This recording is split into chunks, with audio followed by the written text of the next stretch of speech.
CSS है क्या, आपने करना किस तरह है, CSS के लिए कितनी एज चाहिए होती है और इसमें आपको जॉब्स कौन सी मिलती हैं, ठीक है, कौन कौन से सब्जेक्ट्स आते हैं।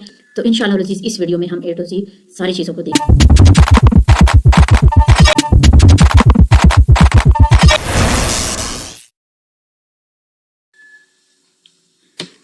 बिस्मिल्लाहिर्रहमानिर्रहीम। शुरू अल्लाह रब्बुल इज़्ज़त के बबरकत नाम से जिसकी रहमत की कोई हद नहीं और उसका इल्म हर चीज़ का अहाता किए हुए है। व तुइज़्ज़ु मन तशा व तुज़िल्लु मन तशा बियदिकल खैर इन्नका अला कुल्लि शैइन क़दीर। अस्सलामु अलैकुम व रहमतुल्लाहि व बरकातुहू। उम्मीद है आप सब लोग बिल्कुल खैर और आफियत से होंगे और सेहत व ईमान की बेहतरीन हालत में होंगे। तो जैसा कि आप सबकी बहुत ज़्यादा रिक्वायरमेंट्स के बाद, बहुत ज़्यादा मैसेज के बाद एंड इवन कुछ लोगों ने तो मुझे कॉल्स करना शुरू कर दी। मैंने सभी को कहा भी कि आप FPSC की वेबसाइट पे चले जाएं, आप कहीं पे सर्च करें, ज़रा देखें, आपको इंशाल्लाह A to Z सारी इन्फॉर्मेशन मिल जाएगी, बट से आप हमें बता दें। तो मैं ये आप लोगों के लिए वीडियो बना रही हूँ कि आप लोग CSS है क्या, आपने करना किस तरह है, CSS के लिए कितनी एज चाहिए होती है और इसमें आपको जॉब्स कौन सी मिलती हैं, ठीक है। तो इंशाल्लाह इस वीडियो में हम A to Z सारी चीज़ों को देखेंगे, बट ये एक शॉर्ट वीडियो होगी जो कि जिसमें मैं चंद बस ज़रूरी बातें बताऊंगी। आपने इस वीडियो को तवज्जो से देख लेना है और इंशाल्लाह आपकी सारी कन्फ्यूजन्स क्लियर हो जाएंगी, ठीक है। CSS central superior services competitive exam, ये FPSC हुकूमत, पाकिस्तानी हुकूमत FPSC के इदारे के ज़रिए 17 ग्रेड के ऑफिसर्स भर्ती करने के लिए एग्ज़ाम लेती है और ये साल में एक दफ़ा होता है, ठीक है। इसमें नहायत काबिल और मुस्तकिल मिजाज जो लोग होते हैं, जो उम्मीदवार जिनको खुद के ऊपर सेल्फ बिलीव होता है और जो कॉन्फिडेंट होते हैं, उनको सेलेक्ट किया जाता है, ठीक है। ये इसमें सारे के सारे ब्यूरोक्रेट्स होते हैं। ब्यूरोक्रेट्स जो होते हैं, जो CSS करके आते हैं, उनकी हैसियत पाकिस्तान में बिल्कुल रीढ़ की हड्डी की तरह है, ठीक है। FPSC हर साल ये एग्ज़ाम लेती है और इस एग्ज़ाम का ऐलान जो है या जो एक बताने का तरीक़ाकार है, वो अखबार के ज़रिए, न्यूज़पेपर्स के ज़रिए बताया जाता है, ठीक। और तकरीबन अक्टूबर के महीने में इसके फॉर्म फिल होना शुरू हो जाते हैं, जो कि 1 अक्टूबर से 30 तक चलते हैं, ठीक है। उसके बाद इसका जो है वो फेब के माह में इसके एग्ज़ाम्स होते हैं। पिछले दिनों 2022 में इसका ड्यूरेशन चेंज भी किया गया। इसका जो इसमें एक स्क्रीनिंग टेस्ट की वजह से थोड़ा सा टाइम चेंज किया गया, बट अगेन वो चीज़ स्टेबल हो गई है। 2023 में फिर से फेब में ही इसका एग्ज़ाम होगा, ठीक है। लेकिन पहले सिर्फ और सिर्फ पहले स्क्रीनिंग टेस्ट नहीं था। स्क्रीनिंग टेस्ट अब स्टूडेंट्स के लिए ये कन्फ्यूजन बन जाएगी। स्क्रीनिंग टेस्ट क्या है? ये एक MCQs की तरह का एग्ज़ाम है। जिस तरह आपका MCQs का एग्ज़ाम होता है, उसी तरह का एग्ज़ाम है। जो स्क्रीनिंग टेस्ट को पास करेगा वो रिटर्न में जाएगा, ठीक है। तो ये बात होगी। इस टेस्ट में जो है वो कौन कौन सा प्रोसेस होता है, तरीकाकार क्या होता है। इसमें 4 स्टेजेस हैं। नंबर 1 इसमें रिटन टेस्ट होता है, फिर साइकोलॉजिकली होता है, फिर आपका मेडिकल टेस्ट होता है और फिर आपका इंटरव्यू होता है, ठीक है। इन सारे मराहल से गुजरने के बाद जो उम्मीदवार कामयाब हो जाते हैं, उनको किसी एक ग्रुप में सिलेक्ट किया जाता है, ठीक है। अब वो एक ग्रुप कौन सा है, उसमें 12 ग्रुप्स आते हैं जो कि पाकिस्तान की सबसे टॉप पोजीशंस हैं, ठीक है। Pakistan administrative services, police services of Pakistan, custom and excise, postal group, income tax group, information group, foreign services, commerce and trade, military lands, then आता है ऑफिस मैनेजमेंट ग्रुप और Pakistan audit and accountant services and railways, ठीक है। तो ये 12 पोस्टें हैं इसमें। उसके बाद इसका एलिजिबिलिटी क्राइटेरिया क्या है, आपकी एज कितनी होनी चाहिए। ये वो क्वेश्चन है जो कि न्यू आने वाले स्टूडेंट्स ने, जिनको जब से पता चला है कि मतलब मैं CSS की प्रिपरेशन कर रही हूँ, मेरे से इतनी बार ये पूछा गया है आपकी एज 21 साल से लेकर 30 साल तक होनी चाहिए, ठीक है। 21 साल से 30 साल तक होनी चाहिए। कुछ मतलब ऐसी हैं जिनमें रियायत है, जैसे कि अगर कोई ऑलरेडी सरकारी मुलाजम है या मासूर है या कहीं पे जो है वो कुछ इलाका जात हैं, ठीक है, बलोच लोग हैं, पेशावर में कुछ लोगों के लिए एज की वेरिएशंस आती हैं, ठीक है। अच्छा, उसके बाद तालीम के हिसाब से कितना पढ़ने के बाद आप जो है वो CSS का एग्ज़ाम दे सकते हैं। जब आप ग्रेजुएट कर लेते हैं, ठीक है, 2nd क्लास या C ग्रेड का कोई एग्ज़ाम दे लेते हैं, उसके बाद आपके लिए इजी हो जाता है। यानी जो स्टूडेंट्स BS करके आ रहे हैं वो एग्ज़ाम दे सकते हैं, ठीक है। अब सब्जेक्ट सिलेक्शन किस तरह होती है? सब्जेक्ट सिलेक्शन 2 तरह की होती है। एक होते हैं कंपलसरी सब्जेक्ट, एक होते हैं ऑप्शनल सब्जेक्ट्स, ठीक है। कंपलसरी भी होते हैं 600 मार्क्स के और ऑप्शनल भी होते हैं 600 मार्क्स के। अब कंपलसरी सब्जेक्ट्स में कौन कौन से सब्जेक्ट्स आते हैं? English essay, English press and composition, Pakistan affairs, general studies and ability, current affairs and Islamic studies. ये 6 सब्जेक्ट्स हैं 600 मार्क्स के, जो कि आपके लिए कंपलसरी होते हैं। जो है मैथ का पोर्शन भी जनरल साइंस एंड एबिलिटी में ऐड कर दिया गया, जो कि बहुत ज़रूरी हो गया, ठीक है जी। तो जनरल साइंस में आपका general knowledge, current affairs, everyday science, ये सब कुछ देखा जाता है, ठीक है। उसके बाद ऑप्शनल सब्जेक्ट्स को देखें तो अगर ये बात यहाँ पर ये बात करूँ स्कोरिंग के हवाले से, स्कोर मार्क्स लेना यानी कि, तो वो जो सब्जेक्ट्स हैं ऑप्शनल सब्जेक्ट्स वही ज़्यादा हाई स्कोरिंग रहे हैं। और यही एक मतलब कि इनमें बहुत ज़्यादा जहानत से काम लेना चाहिए, बहुत सोच समझ के। अगर आपका एक हफ्ता भी लग रहा है, एक हफ्ता एक CSS एस्पायरेंट के लिए बहुत कीमती होता है, ठीक है। एक दिन के 24 घंटे, रात का टाइम, वो कोई भी लम्हा अपना ज़ाया नहीं करता। मैं अगर एक हफ्ता कह रही हूँ, इट्स रियली इम्पोर्टेंट। तो आप अपनी सब्जेक्ट सिलेक्शन करते हुए बहुत ज़्यादा ध्यान रखें। और सब्जेक्ट सिलेक्शन के हवाले से मैं एक वीडियो बना चुकी हूँ आप ही लोगों के लिए, आप वो देख लीजिए। उस वीडियो में मैंने वो सब्जेक्ट्स बताए हैं जो कि हाईली रिकमेंडेड हैं, जो टॉपर्स हैं, जो CSS ऑफिसर्स हैं, जो CSS की प्रिपरेशन करवाते हैं, जो कि मैंने बहुत ज़्यादा, मैं अब तादाद तो आप लोगों को नहीं बता सकती, बट आप ये कह सकते हैं कि जब से मैंने ये सोचा है, मैं हमेशा से फ्री टाइम में जैसे ही मुझे थोड़ा बहुत टाइम मिलता है तो मैं क्या करती हूँ, मैं किसी भी CSP का इंटरव्यू सुन लेती हूँ, कोई भी सेमिनार अटेंड करती हूँ। तो सेमिनार्स बहुत ज़्यादा अटेंड करके वो सारी चीज़ें अपने पास लिख के, तो आफ्टर दैट मुझे ये सब्जेक्ट्स जो हैं वो मैंने अंदर से निकाले, जो कि बहुत ज़्यादा हाईली रिकमेंडेड, स्कोरिंग ओवरलैपिंग वाले हैं, सब सिलेबस कम है, ठीक है। अच्छा, उन सब्जेक्ट्स में से अब आप देख लीजिएगा वो वीडियो, ठीक है।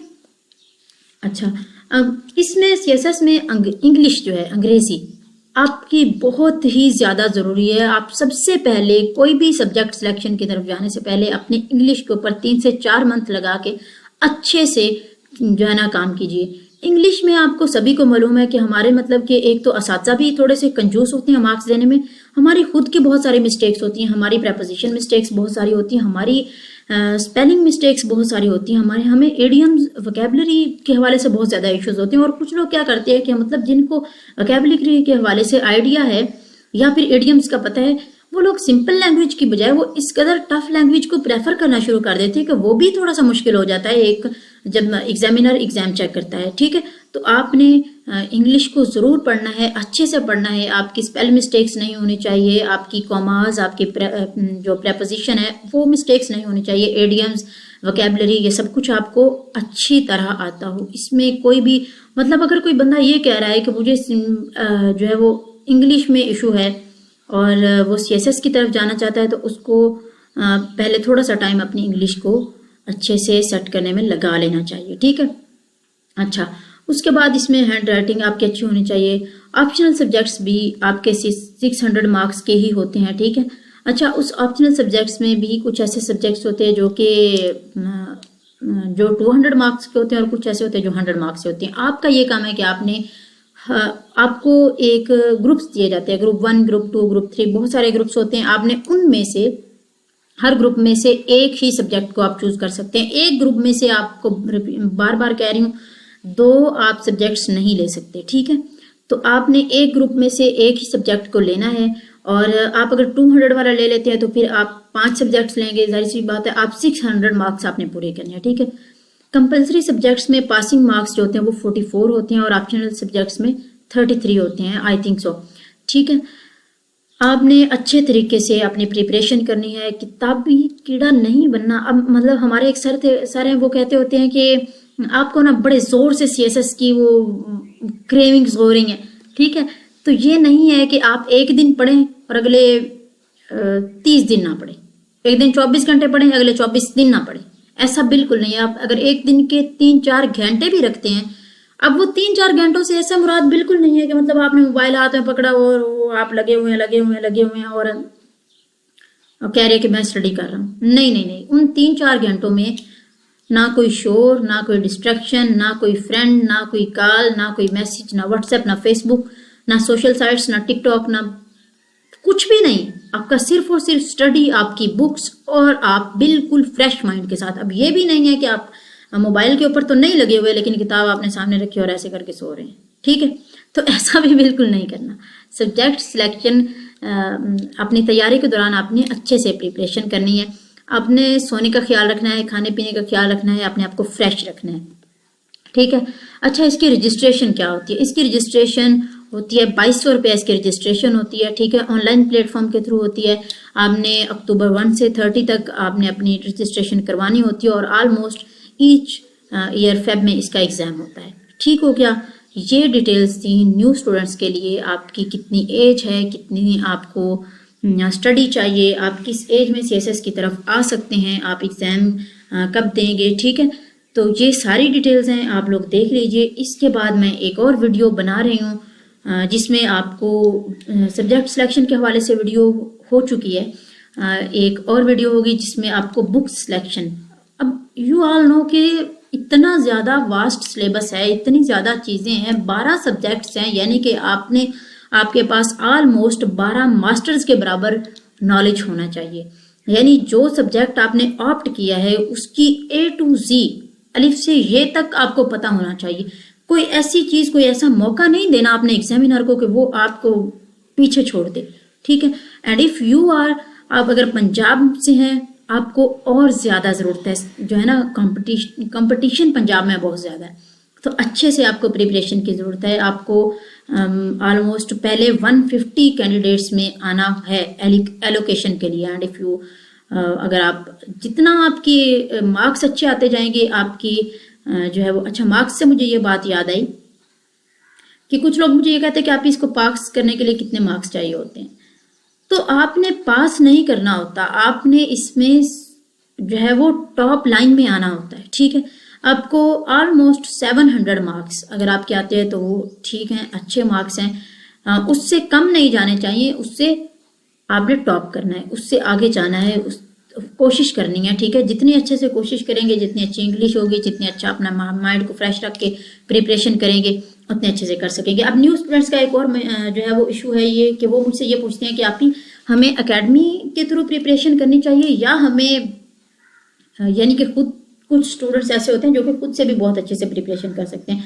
बट यहाँ पर मैं एक सीएसपी का इंटरव्यू सुन रही थी और मैं उन्हीं की एग्जांपल आप लोगों को बताना चाहूँगी कि उनका ये कहना था कि अगर आप लाहौर जाना चाहते हैं तो आप किस तरह जाएंगे? कोई आपको कहेगा कि मोटरवे के थ्रू चले, मतलब काफ़ी रास्ते हैं ना, आप पिंडी भटिया के थ्रू चले जाएं, आप हाफिजाबाद से चले जाएं, आप जो है वो आप मोटरवे से चले जाएं, या आप शेखुपुरा से होकर चले जाएं। आप किस तरह जाएंगे?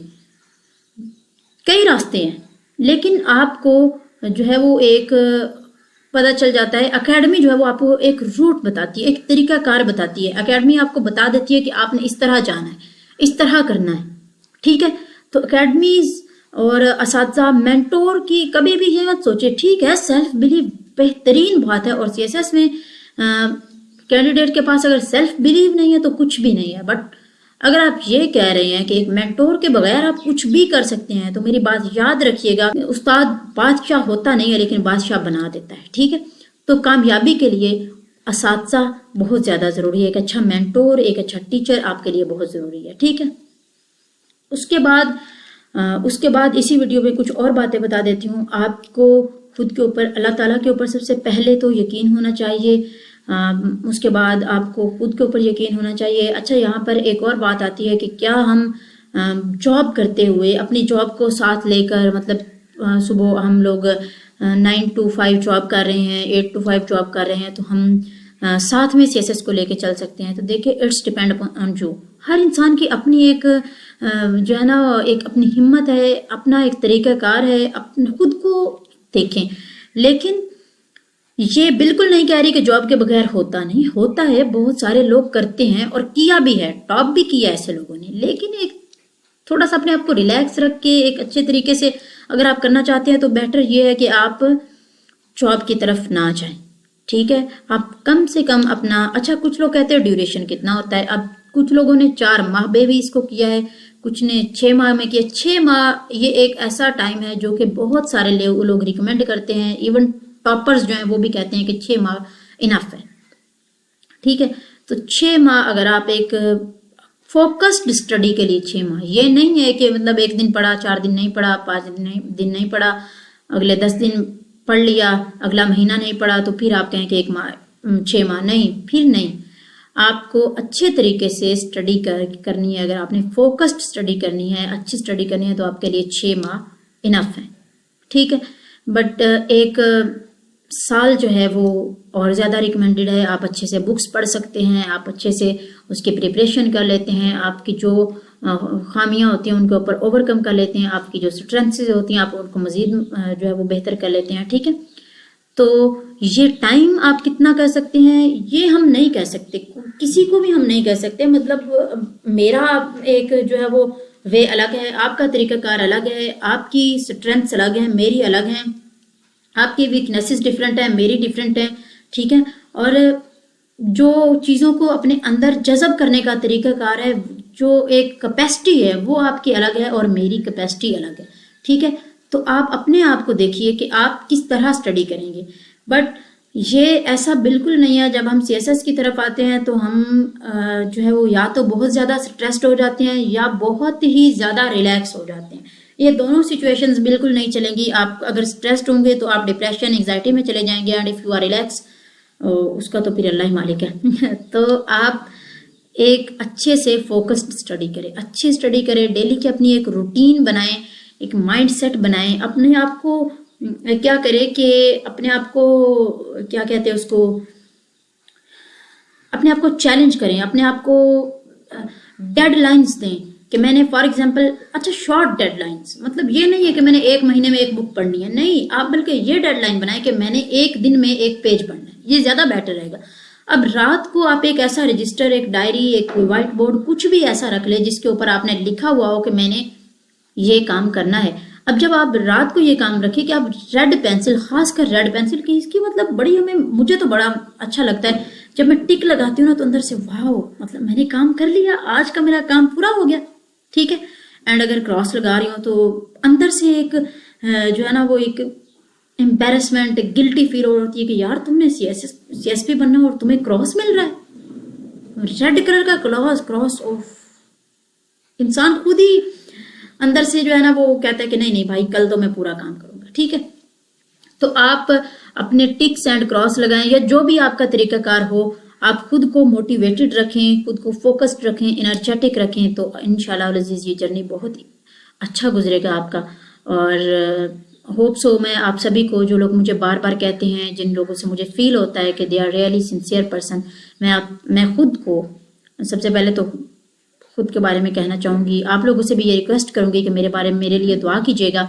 अल्लाह पाक हम सब के ख्वाबों को पूरा करे और हमें वो दिन दिखाए जिसके लिए हम मेहनत कर रहे हैं।